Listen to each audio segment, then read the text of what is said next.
Je m'appelle François Jordani, je suis président de la Fédération nationale des associations d'usagers des transports pour le Grand Est. Donc, nous faisons partie du collectif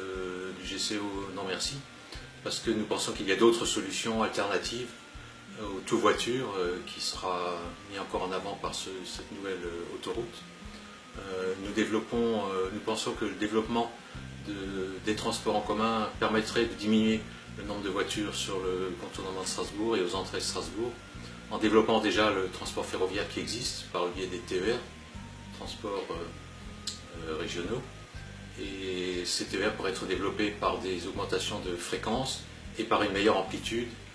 c'est-à-dire plus tôt le matin, plus tard le soir, pour que plus de gens puissent être amenés à les utiliser plutôt que de se dire je vais pouvoir y arriver mais je ne pourrai pas rentrer, et donc ils prennent la voiture. Également, là où il n'y a pas de ligne ferroviaire, notamment sur l'ouest de Strasbourg, le développement du transport en site propre, c'est un transport par autocar de Bastogne à Strasbourg qui est en rade.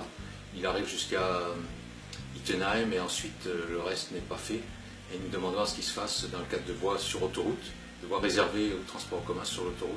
à l'entrée de Strasbourg vers Eau-de-Pierre et ensuite dans Strasbourg jusqu'à la gare routière actuelle ou la future gare routière s'il y a des évolutions. Nous demandons également à ce que les transports urbains dans l'Eurométropole soient développés, puisque l'Eurométropole a maintenant 33 communes, il y a des communes assez éloignées, donc il faudrait que ces gens-là aient également un vrai choix.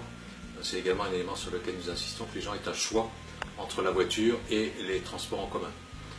Donc il y a des améliorations qui ont été apportées par des créations de lignes, par des transports à la demande, les navettes qui sont adaptées effectivement aux zones moins denses.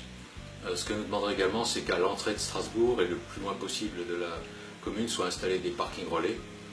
soit à proximité des gares, soit à proximité des stations du TSPE ou des lignes de transport urbain. À ces endroits pourraient être installés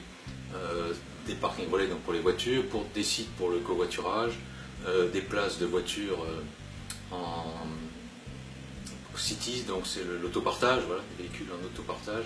et des places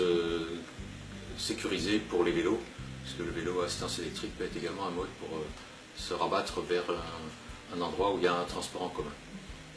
Nous demandons par ailleurs, nous avons fait une étude sur un projet de réseau express autour de l'agglomération, donc qui viendrait compléter le réseau de TER, donc il est effectivement pour les gens qui viennent de loin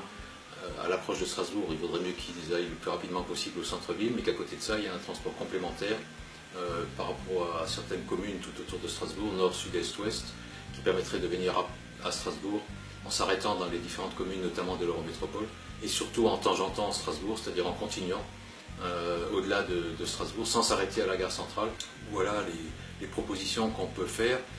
qui à notre sens diminueraient le trafic automobile sur la rocade qui va être transformée en boulevard urbain, ce qui ne nous paraît pas nécessairement quelque chose qui va diminuer le trafic, et d'ailleurs c'est reconnu dans les différentes études. Mais par contre, inciter les gens à prendre les transports en commun, ils ont des avantages à cela, puisque s'ils travaillent, leur abonnement est pris en charge pour moitié par leur employeur. Donc ça leur fait une économie. S'ils font le réel calcul de ce que leur coûte la voiture et de ce que leur coûterait le transport en commun, je pense que le choix serait plus objectif pour eux. Ça aussi, c'est un travail que nous demandons aux autorités organisatrices de mettre en place des sites où on puisse faire des comparatifs de coûts.